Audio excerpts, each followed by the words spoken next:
todo mês de março tem o Dia Mundial do Rim, né? Que esse ano... Foi dia 9, né? Isso, foi comemorado dia 9, é uma data internacional. E acredito que um dos motivos da nossa vinda, entrevista, além de falar dos aspectos gerais dos rins, seria o Dia Mundial do Rim, que é dia 9, né, com o tema Trate os Rins, Cuide dos vulneráveis, né? Foi comemorado agora no dia 9. Doutor, era justamente isso, eu queria abrir a entrevista falando sobre isso, né? As pessoas sabem realmente como cuidar dos rins, esse importante órgão no nosso corpo que é responsável por filtrar, né, o nosso sangue, enfim. Eu queria que o doutor pudesse falar um pouco sobre isso, se as pessoas estão tendo o devido cuidado, né, com esse órgão tão precioso.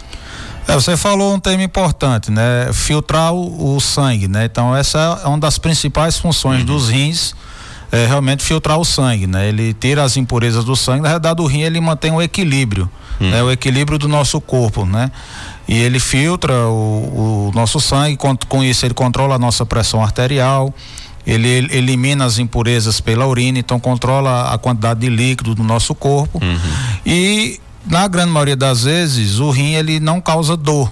Então os pacientes às vezes não nos procuram porque a grande maioria se preocupa, lembra dos rins quando eles sentem uma dor, né? Uma lombalgia, uma cólica renal, geralmente por cálculos renais. E aí essa é a grande maioria das procuras, né? Mas hoje a população está mais conscientizada que existem doenças renais gravíssimas que são assintomáticas, e também na maioria das vezes o rim ele não é o causador da doença, ele é o sofredor da doença. Então por isso que o tema esse ano é Cuide dos Vulneráveis, né? Quem são esses vulneráveis? Idosos, pacientes diabéticos, hipertensos, pessoas com doenças renais na família, pessoas com uso crônico de anti-inflamatórios, pessoas obesas, sedentárias, que a grande maioria são aquela que a gente chama de doença plurimetabólica, né? Que é o grande inflamado pela obesidade, aí tem diabetes, hipertensão, hipercolesterolemia, tabagista. Então esses pacientes com o tempo de doença maltratada, né? Tem a doença mais, não, eu só tomo um remédio quando a pressão está alta, não, eu só tomo esse remédio quando a diabetes está alta. E aí com o tempo de evolução, o rim que filtra o sangue, ele não gosta de pressão alta, não gosta de glicose alta, colesterol, triglicéridos alto. Como ele tem que manter o equilíbrio do nosso corpo, com o tempo ele vai perdendo essa capacidade e o rim vai morrendo, por mais que o paciente ainda urine. E aí com o tempo ele ainda não sente sintomas. Quando ele vem sentir alguns sintomas decorrentes da perda de função renal, já é um pouco tarde. Por isso que a nefrologia é tão temida, né? Que é a especialidade que trata dos rins, porque sempre associam a gente a temida hemodiálise. Né?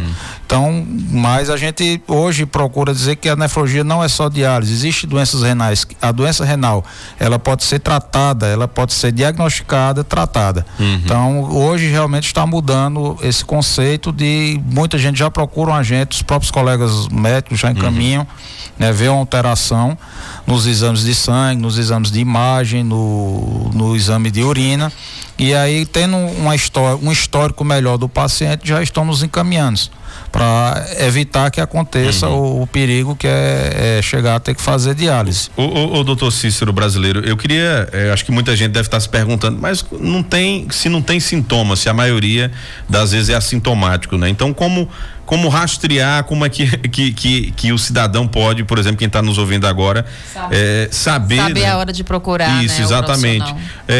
Tem também, como o doutor falou, de obesidade, sedentarismo, isso tem relação também com a questão da alimentação, né? E aproveitar quais são os alimentos também que a gente deve deixar de lado, assim, que é um vilão para os rins. Certo, vamos por partes. Como procurar, né?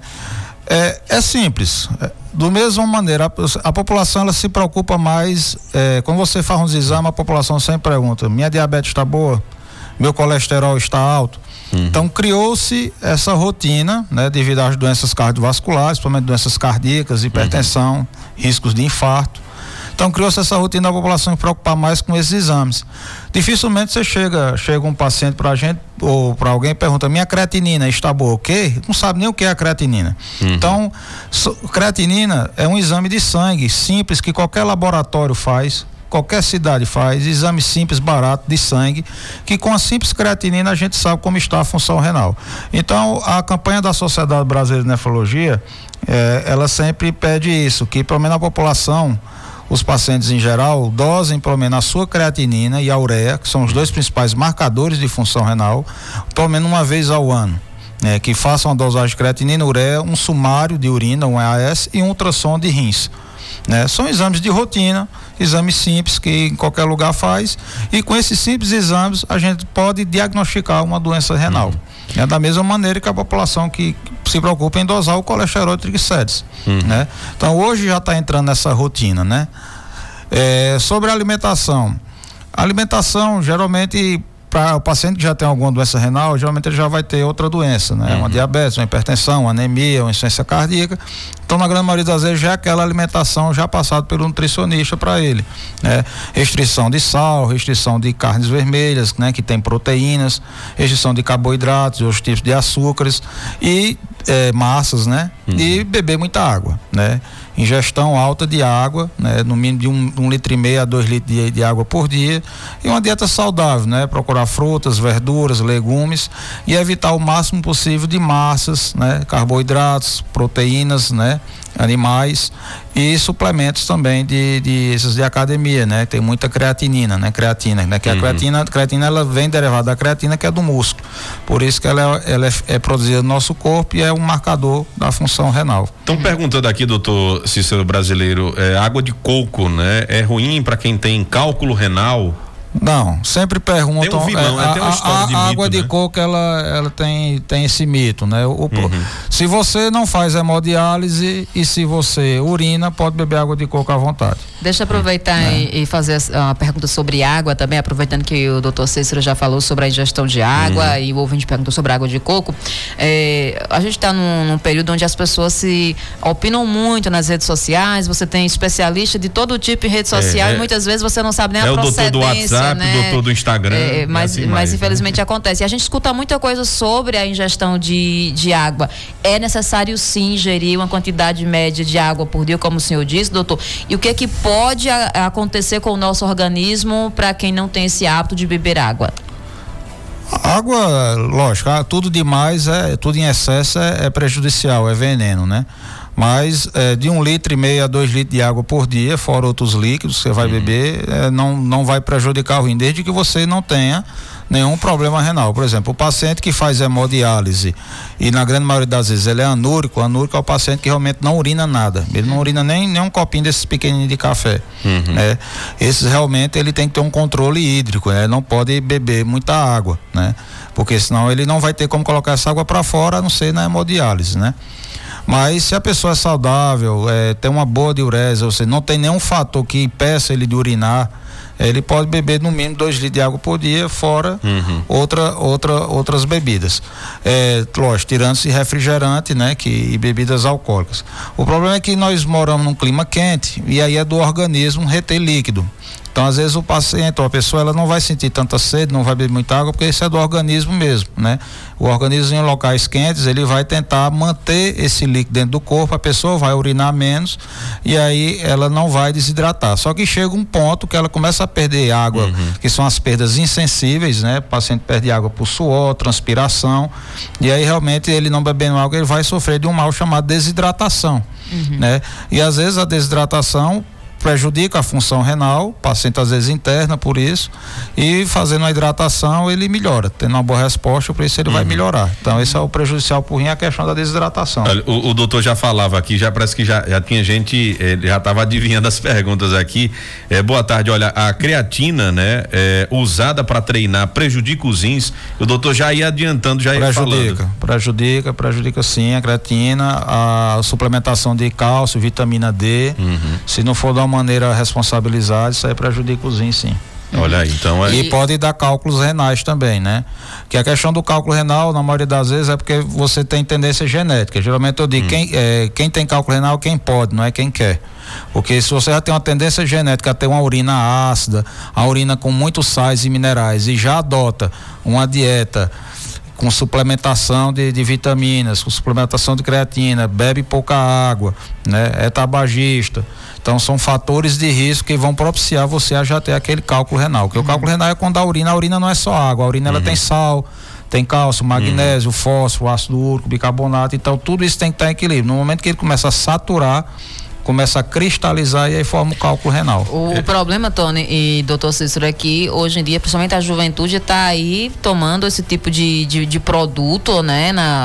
Faz uso de academias e querem um resultado imediato e aí acabam exagerando, né? Sem acompanhamento profissional, e aí é muito perigoso. Já atendi vários jovens desse jeito, né? Que eu até tive que recomendar a diminuir ou até às vezes não malhar mais, parar por alguns meses sem academia, pacientes que chegaram a creatinina alta, né? Chegaram a ter hipertensão, e aí aqui mesmo em Serra Talhada, já estamos aqui há praticamente 10 anos aqui atendendo em Serra Talhada, e aí tive que pedir para parar mesmo de fazer academia para voltar à função renal normal. Tem uma pessoa que fez uma pergunta bem mais cedo, né? E já deixou aqui a pergunta pra gente, né? Para fazer para o doutor Cícero Brasileiro, que é o seguinte: olha, Tony, por favor, pergunta para o doutor se uma pessoa que tem pedras de 7 centímetros nos rins tem que fazer, acho que deve ser milímetro, né? Eu acredito que é milímetro. É milímetro. Tá dizendo aqui, tem que fazer litotripsia, não sei se o nome está correto, mas é o Antônio do Centro que está fazendo essa pergunta, doutor. A litotripsia, lito em grego quer dizer pedra, né? Tripsia é quebra. A litotripsia é a quebra da pedra do cálculo, né? Existem vários tipos de litotripsia. A mais comum é a extracorpórea, que você quebra por ondas de ultrassom fora do organismo, e tem a endoureterolitotripsia, que você faz pelo canal da uretra. Aí já é urologista, tá? O irmão de Felipe, urologista, faz isso lá em João Pessoa, por meio de robótica. Então isso é um procedimento que é urologista realmente que faz, que é um procedimento cirúrgico, invasivo, que aí você quebra o cálculo dentro do rim do paciente, é como se fosse uma endoscopia, só que é pela uretra, pela pelve renal, e através de laser você quebra o cálculo lá dentro e vai tirando os pedaços. O cálculo até entre 0,5 e 0,7 milímetros ou centímetros, 0,7 centímetros, são cálculos que podem ser expelidos, sair pela urina mesmo. Geralmente acima de 1 centímetro, e dependendo do local que ele estiver, dificilmente sai, né? Porque o cálculo às vezes ele não fica parado, como tem um fluxo urinário, ele vai descendo, ele vai seguindo o sentido rim e bexiga, e às vezes esse cálculo pode impactar ali e realmente não sair, e aí ele tem que fazer realmente a litotripsia. Então cada caso é um caso, se ele está com esse cálculo de 0,7 milímetros, ou perdão, centímetros, e ele está assintomático, sem sentir nada, ele pode ficar realmente bebendo água, se hidratando. O chá de quebra-pedra, a Philanthus niruri, é uma planta que já é confirmada cientificamente que ajuda a expelir o cálculo, né? Isso aí não é mito, ela já é comprovado. Muita gente da zona rural já tomava, né? Já vendo até em farmácia hoje, né? E ficar fazendo acompanhamento com ultrassom, né, para ver como é que tá o cálculo. Agora, se ele tá com dores, tá com infecção urinária e realmente tá incomodando, aí eu aconselho a procurar um urologista para fazer essa litotripsia dele. Muito bem. Para fechar aqui, doutor, eu sempre tive dúvida. Eu vejo muita gente falando da questão da urina, por exemplo. A urina é um sinal de que tá alguma coisa errada com os rins? Alterações, por exemplo, na urina. É uma urina mais escura, uma urina com um odor maior? A urina é o espelho do rim. Antes da nefrologia, muito antes, a nefrologia é uma especialidade nova, foi criada na década de 60. Ela se separou da urologia. A urologia é a parte cirúrgica, né? Aí depois foram vendo que realmente tinha a parte clínica dos rins, e na década de 60 em São Paulo, o Dr. Emílio Sabaga, ele trouxe a primeira máquina de hemodiálise dos Estados Unidos, e aí foram vendo que separou mesmo a nefrologia da hemodiálise, né? Néfron em grego quer dizer filtração, né? Então, estudo da filtração dos rins. E a questão da urina, antes na clínica médica antiga, existia uma especialidade chamada urinoscopia, né? A pessoa urinava e você pedia ainda hoje na medicina, na semiologia, que é o estudo dos sinais e sintomas da doença, você pediria por 3 ou 4 frascos e o paciente urinar nesses frascos durante o jato urinário. E aí você ia ver a cor, você estudava a cor, o sedimento, o cheiro, às vezes chegava até a provar, né? Porque a urina, por incrível que pareça, ela é séptica, a urina é limpa. A urina não é para ter sujeira, impurezas, bactérias. Então, na urinoscopia, você estudava realmente várias doenças pela cor da urina, pela espuma da urina, pelo sedimento que fica na urina. Às vezes tem cálculos, né, cristais que saem na urina. Então, pelo estudo da urina, eu posso saber várias patologias, doenças que acometem o rim, né? Urina vermelha, geralmente é sangramento, né? Por exemplo, cálculo renal, crise de cálculo renal, infecção urinária, cisto renal, tumor renal, câncer de rim, vai ter sangramento na urina, trauma urinário, rabdomiólise, que é a mioglobinúria, né? Que é a mioglobina quando você tem um esmagamento do músculo, um trauma muscular, um exercício extenuante, a urina também vai mudar de cor. Quando você tem doenças dentro do rim, a urina vai estar espumosa, né? Que é a perda de proteína. Quando você pode ter pus na urina também, infecções urinárias, cálculos na urina, cristais, aí tem alimentos, né, que mudam a cor da urina, tem medicamentos que mudam a cor da urina também, né, deixa a urina, tem medicamentos antibióticos que a urina antibiótico mesmo, parece que sai o cheiro do antibiótico, né? O cheiro, tem antibiótico que a urina fica azul, fica verde. Meu Deus. Entendeu? Depende muito, então ajuda muito a urina. Quando a gente vai na... Então não é uma besteira, doutor Cícero, o exame de urina que se pede. Não é besteira, porque isso se aprende na faculdade e a gente faz isso todo dia. Quando eu chego nos hospitais, a primeira coisa que se o paciente tem uma bolsa coletora de urina, eu já olho a cor da urina dele, né? Doenças do fígado, como ele falou, né? Doenças hepáticas, né? Cirrose, né? O paciente, você já viu o paciente ficar amarelado, parece o Homer Simpson. Então, isso ali é porque as bilirrubinas são produzidas no fígado e se armazena na vesícula biliar, tá tão alta que o rim não consegue filtrar. Então passa direto no rim e a urina fica meia cor de chá ou de Coca-Cola, como a gente fala, de gasolina. Então o estudo da urina é muito importante. Isso eu estou falando só visualmente, mas aí você ainda faz o estudo com as fitinhas reagentes, né? E o exame de urina também no laboratório, né? Muito bem. Doutor Cícero, eu queria ter mais tempo aqui pra gente bater um papo, mas eu queria depois marcar, viu, Felipe? Vamos organizar para um sábado, né? Com mais tempo, se tiver disponibilidade. Só dizer que vai ter novidades, né? Não sei se você já tá sabendo, eu já estou aqui há 10 anos em Serra Talhada. Já conhecia de nome, não pessoalmente. Pronto, então isso já é bom, já é bom. Felipe tá com a gente agora, enfermeiro Felipe, nefrologista, um grande parceiro nosso, né? Na lida das doenças renais, e agora nós estamos entrando também nas doenças, não nas doenças, né? Mas na saúde ocupacional. Né? Estamos aí daqui a alguns meses, daqui a 1 ou 2 meses, estamos aí com a empresa nova na cidade. Muito bem. Tratando a medicina do trabalho, né? Eu sou médico de trabalho também. Importante. E aí nós estamos entrando aqui em Serra Talhada, vou voltar a atender em Serra Talhada na parte de nefrologia, atendi muito tempo o doutor Valdir. Isso. Um abraço para ele. E vamos voltar agora nessa clínica nova aí que se chama Ocupa Saúde. Muito bem. Medicina do trabalho, nefrologia, entre outras.